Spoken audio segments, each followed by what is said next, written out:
Terima kasih karena memilih channel ini.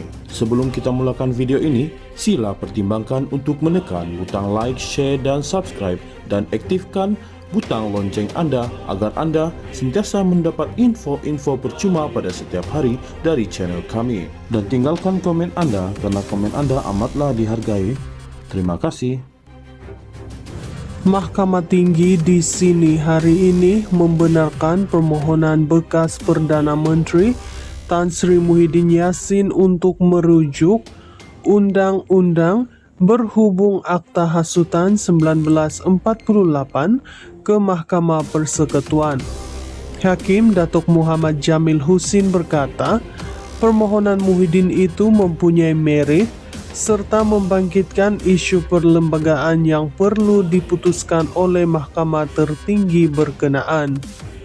Beliau turut membenarkan penangguhan prosiding dalam perbicaraan kes hasutan yang dihadapi pengerusi Perikatan Nasional itu sementara menunggu keputusan Mahkamah Persekutuan.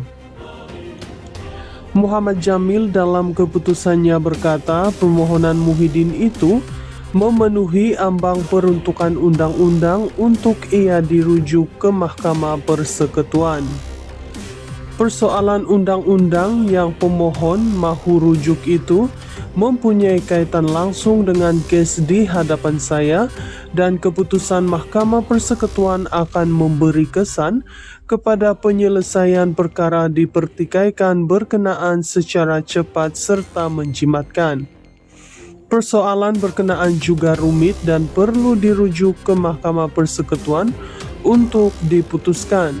Bantahan oleh pihak responden Jabatan Peguam Negara terhadap permohonan Muhyiddin didapati tidak mempunyai merit. Oleh itu, saya menggunakan budi bicara mengikut Seksyen 84 Akta Mahkamah Kehakiman 1964 untuk merujuk persoalan undang-undang berkenaan ke Mahkamah Tertinggi, katanya.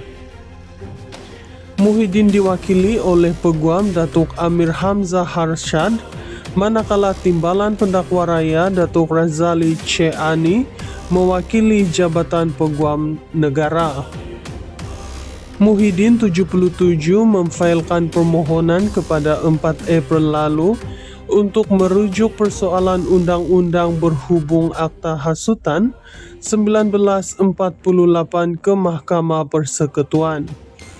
Pada 27 Ogos 2024, Presiden Bersatu itu mengaku tidak bersalah atas pertuduhan mengeluarkan perkataan menghasut pada kempen pilihan raya kecil PRK Dewan Undangan Negeri Dun Nenggiri di Dewan Semai Bakti Felda, Perasu antara jam 10.30 hingga 11.50 malam 14 Ogos 2024. Ia berkait dakwaannya bahwa beliau tidak dijemput oleh Yang di-Pertuan Agong ketika itu untuk mengangkat sumpah sebagai Perdana Menteri selepas pilihan raya umum ke-15 walaupun dikatakan mempunyai sokongan 115 daripada 222 ahli parlimen. Pertuduhan dikemukakan mengikut Seksyen 4-1B Akta Hasutan 1948 yang boleh dihukum bawah Subseksyen 4-1 Akta sama. Jika sabit kesalahan boleh dihukum denda tidak lebih Rm5.000 atau penjara maksimum 3 tahun atau kedua-duanya.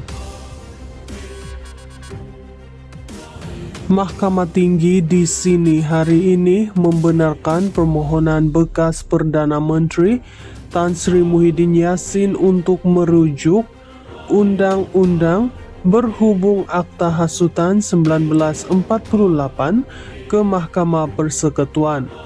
Hakim Datuk Muhammad Jamil Husin berkata, permohonan Muhyiddin itu mempunyai merit serta membangkitkan isu perlembagaan yang perlu diputuskan oleh Mahkamah Tertinggi berkenaan.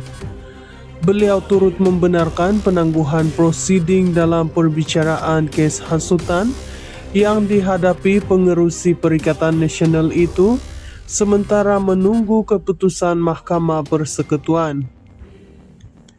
Muhammad Jamil dalam keputusannya berkata permohonan Muhyiddin itu memenuhi ambang peruntukan undang-undang untuk ia dirujuk ke Mahkamah Persekutuan. Persoalan undang-undang yang pemohon mahu rujuk itu mempunyai kaitan langsung dengan kes di hadapan saya dan keputusan Mahkamah Persekutuan akan memberi kesan kepada penyelesaian perkara dipertikaikan berkenaan secara cepat serta menjimatkan. Persoalan berkenaan juga rumit dan perlu dirujuk ke Mahkamah Persekutuan untuk diputuskan. Bantahan oleh pihak responden Jabatan Peguam Negara terhadap permohonan Muhyiddin didapati tidak mempunyai merit.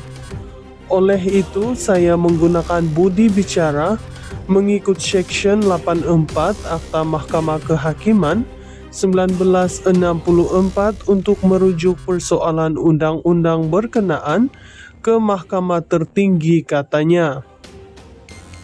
Muhyiddin diwakili oleh Peguam Datuk Amir Hamzah Harshad, manakala Timbalan Pendakwa Raya Datuk Razali Ceani mewakili Jabatan Peguam Negara.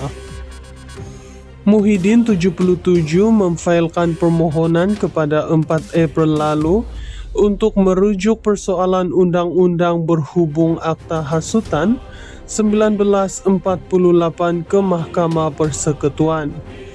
Pada 27 Ogos 2024, Presiden Bersatu itu mengaku tidak bersalah atas pertuduhan mengeluarkan perkataan menghasut pada kempen pilihan raya kecil PRK Dewan Undangan Negeri Dun Nenggiri di Dewan Semai Bakti Felda, Perasu antara jam 10.30 hingga 11.50 malam 14 Ogos 2024.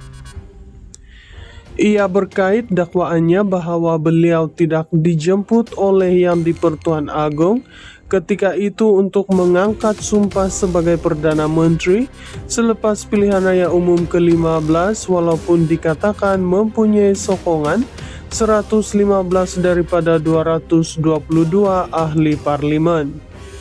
Pertuduhan dikemukakan mengikut Seksyen 4-1B Akta Hasutan 1948 yang boleh dihukum bawah Subseksyen 4-1 Akta sama. Jika sabit kesalahan, boleh dihukum denda tidak lebih Rm5.000 atau penjara maksimum 3 tahun atau kedua-duanya.